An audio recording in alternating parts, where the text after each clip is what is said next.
오늘의 사연 시작하겠습니다. 저는 30대 초반의 남자입니다. 회사에 처음 들어갔을 때 신입연수에서 만난 그녀와의 이야기를 한번 해보려고 합니다. 그 당시에 저는 자취를 하고 있었어요. 손재주가 어려서부터 남다른 편이라서 집에서 취미 삼아 이것저것 하고 있었습니다. 그 당시에는 마시는 차에 빠져서 냉장고에 남는 재료들을 가지고 시작한 취미였는데 눈에 보이는 재료라는 재료는 전부 다 청으로 만들었어요. 남는 레몬으로 시작한 건데 완성하고 유리병에 담으면 선물용으로도 적당한 것 같아서 나중 가서는 직접 재료를 조달해다가 만들었습니다.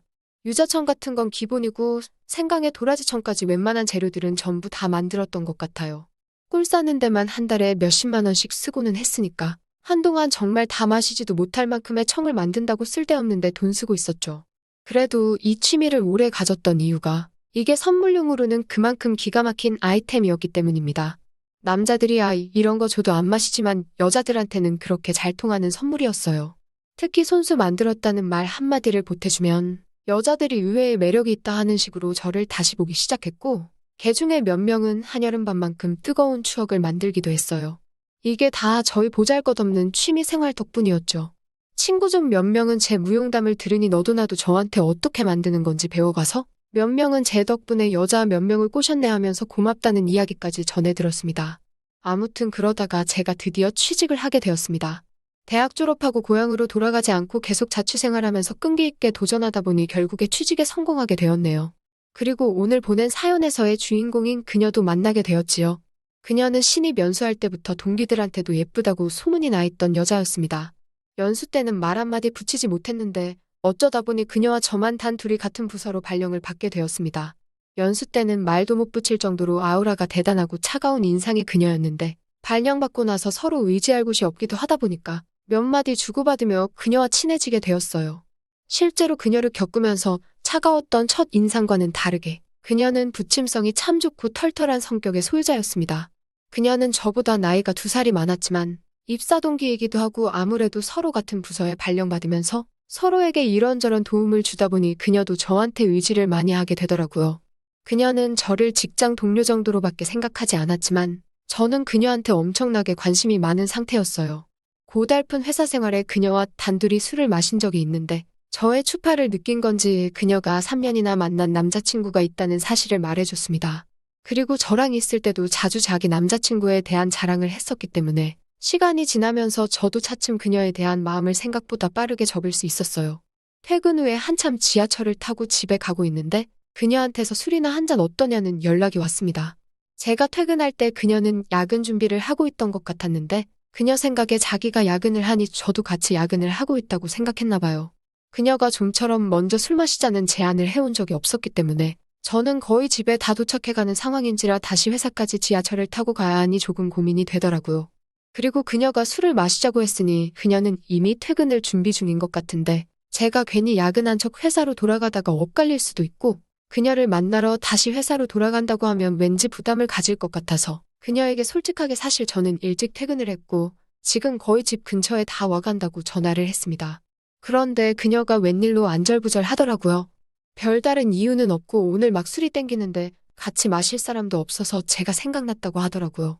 저는 그녀의 우선순위에서 맨 나중인가 하고 살짝 섭섭하기도 했는데 그녀가 저만 괜찮다면 직접 제가 사는 동네까지 오겠다는 말을 해왔습니다. 집에 도착해서 혹시 모르니 침대며 방이며 좀 깔끔하게 정리를 하고 혹시 땀 냄새는 나지 않을까 싶어서 샤워도 하고 나왔습니다. 다 씻고 나오니 그녀가 거의 도착해간다는 연락을 해왔어요. 정말로 그녀가 제가 사는 동네까지 왔더라고요. 저는 편한 복장으로 나갔지만 그녀는 회사에서 입고 있던 정장 차림 그대로였습니다. 제가 사는 곳이 번화가는 아니고 주택가인지라 그냥 집 근처에 있는 호프집으로 그녀를 안내해서 그녀와 마주 앉아 간단한 마른 안주 하나 시켜놓고 맥주 한 잔씩 하면서 가벼운 대화를 나누게 되었습니다. 매번 보는 그녀의 정장 차림인데도 저는 편한 복장 차림이고 아무래도 우리 동네에다가 제가 자주 오는 단골 술집에 그녀가 마주 앉아 있으니 평소와는 많이 다른 느낌으로 다가오더라고요. 그녀가 맥주 한 모금을 들이키면서 그 검고 긴 머리카락을 쓸어 올릴 때마다 저는 저절로 침이 꿀꺽 넘어갔습니다. 원래도 아름다운 사람이지만 장소와 분위기가 바뀌니 평소보다 더 아름답다는 생각이 들었어요. 그녀와 단둘이 술자리를 가진 건 처음이 아닙니다. 말씀드렸다시피 회사 생활하면서 처음에는 저도 그녀에게 관심이 많았기 때문에 이 핑계 저 핑계 대면서 그녀와 술을 자주 마셨습니다. 그때마다 그녀는 3년 만났다는 그 애인 이야기를 하면서 저에게 철벽을 쳤고 조금 시간이 늦어질라 치면 애인이 기다려서 안 된다. 애인한테 혼난다거나 애인 걱정 끼치고 싶지 않다면서 일찍 자리를 뜨던 그녀였거든요. 그런데 이미 야근까지 해서 늦은 시간인데 시간을 들여 우리 동네까지 와서 평소보다 더 늦은 시간에 그녀와 마주하고 있으니 그녀의 사연이 뭔가 궁금해지기 시작했습니다. 그래서 그녀를 떠보듯이 웬일로 저한테 먼저 같이 술을 마시자고 했냐며 애인한테 걸리면 큰일 나는 거 아니냐고 물어봤어요. 그녀가 예상을 못했는지 난데없이 나온 애인 이야기에 살짝 언짢은 표정을 짓더라고요. 제가 실수를 했나 살짝 긴장이 되었는데 그녀는 불평하듯이 잘난 내 애인님은 어디서 뭘 하는지 누구를 만나고 있는지 도무지 연락도 안 되고 하면서 말끝을 흐리더라고요. 정확한 이유는 말해주지 않았지만 대충 듣기에도 그녀가 지금 남자친구와 안 좋은 일이 있는 상황이라는 게 충분히 느껴지는 대답이었습니다. 평소라면 회사에서도 저한테 의지를 하긴 하면서도 점심시간에 옆자리에 앉지 못하게 한다던가 하는 식으로 선을 확실하게 긋던 그녀였으니 저와 굳이 술 한잔 하려고 우리 동네까지 찾아온 게 이거 혹시 무슨 일이 생겨도 생기는 거 아니겠냐는 상상을 하게 되었습니다. 그 와중에 집 청소도 해놓고 나온 제가 자랑스럽기까지 했어요. 맥주 500을 한 잔씩 더 시켜서 그때부터는 조금 본격적인 이야기에 들어가기 시작했는데 그녀는 지금 애인의 강압적인 태도와 제멋대로인 성격에 불만이 많은 것처럼 보였습니다. 지금 만나고 있는 애인이 사실 자신의 첫 연애 상대라고 말한 그녀는 원래 남자들은 그러냐면서 평소에 이건 좀 아닌 것 같다 생각했던 애인의 행동에 대해서 불만을 토로하기 시작했어요. 회사에서 다른 남직원과 연락처를 주고받는 것도 못하게 한다든지 하면서 자기를 너무 구속하려 든다는 게 그녀의 가장 큰 불만이었습니다. 그녀가 핸드폰을 내밀면서 저를 어떻게 저장해놨는지 한번 봐보라면서 보여주는데 저를 회사 동료가 아니라 미용실원이라고 저장을 해놨더라고요. 애인이 주기적으로 자기 핸드폰 검사도 하고 그런다고 아주 숨통이 트이질 않아서 죽겠다는 식으로 불만을 말하며 이제는 정말 지친다는 말까지 해왔습니다. 지금 애인이 첫 애인이지만 너무 오래 만난 게 아닐까? 하고 저한테 동의를 구하더라고요. 자기도 다른 사람들처럼 자기가 뭘 하던 간에 전부 받아들여주고 이해해주는 그런 이해심 많은 사람을 만났었으면 좋았겠다며 저를 빤히 쳐다보더라고요. 저도 연애 경험이 한 번 없는 그런 숙맥이 아니고 여자라면 정말 쉴 틈 없이 만나오던 사람이다 보니 그녀가 저한테 알게 모르게 신호를 보내고 있다는 걸 느낄 수 있었습니다. 이미 평소와는 다른 행동 반경만 봐도 제가 사는 집 근처까지 찾아온 걸 보면 혹시 그녀가 원하는 게 술 한잔 마시면서 넋두리를 들어주는 게 아니라 따로 다른 게 있지 않겠냐 하는 확신이 생겼어요. 그래서 그녀를 한번 떠볼 겸 혹은 애타게 만들어 볼 겸 해서 그녀와 그녀 애인 사이에 일어나는 이야기에 대해서는 일절 관심 없는 척을 하면서 화제를 돌려봤습니다. 그녀가 자꾸 남자친구와 불화 이야기를 하려는데 제가 자꾸 다른 말로 화제를 돌리니 그녀도 노린 의도가 있는데 제가 관심 없는 듯 나오니 점점 안달이 나는 것 같더라고요. 자꾸 남자친구와 사이가 안 좋은 상황을 어필하려고 노력하는 걸 보니 이 여자가 지금 다른 꿍꿍이 때문에 나를 보자고 한 것이구나 하는 확신이 생겼습니다. 하지만 그녀도 저도 그 누구 하나 먼저 정확하게 결론을 내는 사람이 없었습니다. 아무래도 애인이 있는 사람이다 보니 귀찮은 일에 엮이고 싶지 않아서 제가 나서서 그녀를 꼬시고 싶지는 않았거든요. 하지만 그녀도 여자로서의 자존심인지 선뜻 자기가 진정 원하는 걸 저에게 말하지 않고 자꾸만 계속 다른 남자였으면 어땠을까 하는 식으로 빙 돌려서 저보고 눈치 좀 채라는 듯한 식으로 말을 꺼내고 있었습니다. 저도 단도직입적으로 나랑 혹시 그러자는 거냐고 물어보고 싶었지만 그녀가 안달이 나 있는 상황에 제가 딱히 서두른다는 느낌을 주고 싶지는 않더군요.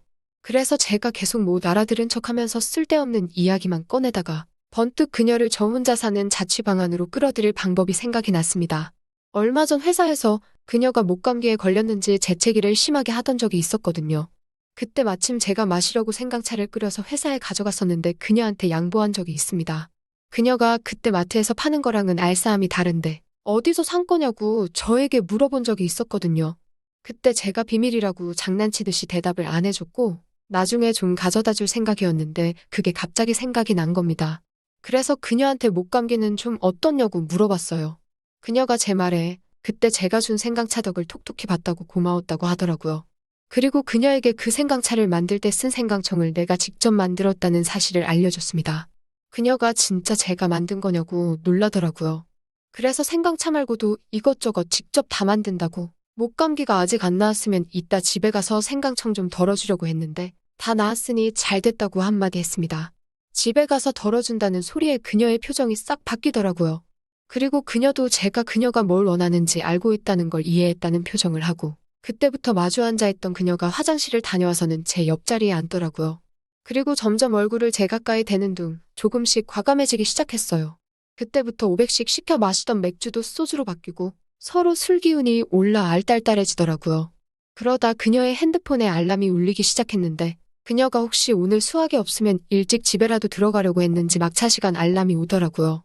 막차 시간 알람을 신경도 쓰지 않고 끄는 그녀 모습에 막차 놓칠 텐데 집에 안 가도 되는 거냐 물어봤습니다. 그랬더니 그녀가 자기랑 있는 게 불편하냐, 지금 나보고 집에 가라는 거라면서 이제는 선택을 저에게 강요하더라고요. 그래서 남자친구가 알면 화내지 않냐고 했더니 그녀는 지금까지 술 마시면서 남자친구한테 연락이라도 왔냐고, 오늘 저녁에 회식 있다고 나가서는 정작 자기는 술 마시러 나가면 연락 하나도 안 된다고 하면서 오늘은 걱정이 없다고 하는 겁니다. 누가 봐도 오늘 집에 들어가기 싫다고 말하고 있는 그녀를 보니 제가 집에 돌아가 봐야 한다고 계속 말해봐야 오히려 역효과만 날 것 같아서 그래서 단도직입적으로 그녀에게 우리 집에 가서 더 마시자는 제안을 했습니다. 어차피 막차 늦으면 아침에 첫 차 타고 들어갈 거 아니냐고, 그러면 그러는 김에 우리 집에서 생강청 담은 거나 몇 병 싸줄 테니 가져가라고요. 저도 그녀도 생강청은 서로 핑계였을 뿐 자연스럽게 호프집에서 저희 집으로 자리를 옮기는 명분이 필요했으니까요. 그러자 그녀가 조금 빨개진 얼굴로 부끄러워하면서 그러면 그럴까? 하고 자리에서 일어나더라고요. 호프집에서 저희 집까지는 걸어서 10분 정도밖에 걸리지 않는데 그녀는 이미 제 애인이라도 된 것처럼 팔짱을 바짝 끼고 걸어가고 있었습니다. 오랜만에 애인의 방해 없이 늦게까지 논다고 말하면서 좀 더 이 기분을 즐기고 싶다고 하더라고요. 집에 가는 길에 편의점에 들려 술을 더 사갔습니다. 사실 호프집에서 맥주를 마시다가 소주로 바꾸기는 했지만 그렇게 많이 마시지 않아서 두 사람이 정신을 못 차릴 정도로 취한 상황은 아니었어요. 그런데도 편의점에서는 서로 각자 맥주 한 캔씩만 골랐습니다. 지금부터는 두 사람 사이에 생길 일을 다 예상이라도 하고 있다는 듯이 더 이상의 술은 필요 없다는 뜻이나 마찬가지였습니다. 저희 집에 도착하자마자 그녀에게 일단 소주를 많이 마셨으니 속부터 풀지 않겠냐며 제가 담근 생강차를 끓여올 테니 그거 한 컵씩 마시고 속이 개운해지면 그때부터 다시 맥주를 마시기 시작하자고요. 그녀는 제 말을 듣는 둥 마는 둥 저 혼자 사는 집 구경을 한다고 여기저기 두리번대고 있었고 의외로 생각보다 정리가 잘 되어 있다는 칭찬까지 해주더라고요. 저는 그런 그녀를 뒤로하고 커피포트에 물을 올렸습니다. 몇 분 지나지 않아서 커피포트에 있는 물이 끓는 소리가 들려왔지만 저와 그녀는 물이 끓는지 생강차를 마시기로 한 건지 아니면 술을 마시기로 한 건지 그런 건 서로 관심이 없었습니다. 저와 그녀는 언제 그랬냐는 것처럼 하나가 되어 있었고 커피포트는 뜨거운 수증기를 내뿜으며 물이 다 끓어올랐다는 신호를 주고 있었습니다. 그리고 저와 그녀는 그 커피포트 안에 담긴 물만큼이나 뜨겁게 서로의 존재를 확인을 했어요. 그녀와는 그날을 기점으로 회사에서 비밀 연애를 하는 관계처럼 되어 있었습니다.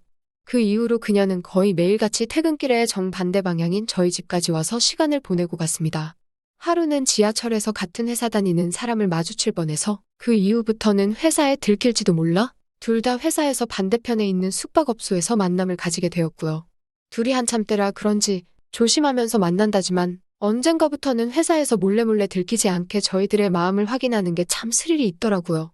청소당번이 겹치던 날 화장실이라던가 야근 준비하면서 비어있는 회의실에서 몰래 만난다던가 하면서 회사 이곳저곳이 저희에겐 사랑을 나눌 둥지나 마찬가지였습니다. 하지만 그 행복도 오래가지 않더군요. 어느 날 그녀가 미안하다며 저에게 청첩장을 내밀었습니다. 그녀에게 여태까지 나와 1시간은 뭔데 청첩장을 내미느냐 소리를 지르니 누가 듣겠다며 저를 회사 바깥까지 데리고 나갔습니다. 저는 그녀에게 결혼 직전 마지막 일탈을 즐기기 위한 도구였을 뿐이었던 거예요. 그녀는 저에게 미안하다는 말조차 하지 않았습니다. 오히려 결혼은 지금 남자친구와 하겠지만 연애는 저랑 하고 싶다면서 결혼 후에도 종종 저희 집 근처에서 자주 만났으면 좋겠다고 하더라고요. 제가 손해볼 게 뭐 있냐는 듯이 말이죠. 저는 그녀에게 당연히 남자친구와 이별하고 저와 함께 할 줄 알았다. 내 마음은 어떡하느냐 따졌더니 그녀는 그제서야 하는 수 없다며 그럼 마지막 부탁이라고 말하며 우리 둘 사이를 비밀로 해달라고 하더라고요. 정말 짧은 시간이었지만 그 시간 동안 저는 그녀와 행복한 미래까지 그렸습니다. 그때부터 벌써 몇 년이 지났네요. 저도 김사원에서 김대리가 될 만큼의 긴 시간이 지났습니다. 그녀와 저는 비록 부서는 달라졌지만 아직도 같은 회사를 다니고 있습니다. 회사에서 그녀를 마주칠 때면 그녀는 아직도 저에게 미소를 보이며 눈인사를 건네고 가지만 저는 본체만 차하고 있어요. 아직도 그녀를 잊지 못해서 그러는 것 같습니다. 또 찾아주셔서 감사합니다. 매일 새롭고 흥미로운 사연으로 찾아뵙겠습니다. 구독과 좋아요 잊지 마시고 다음 사연으로 다시 찾아뵙겠습니다. 감사합니다.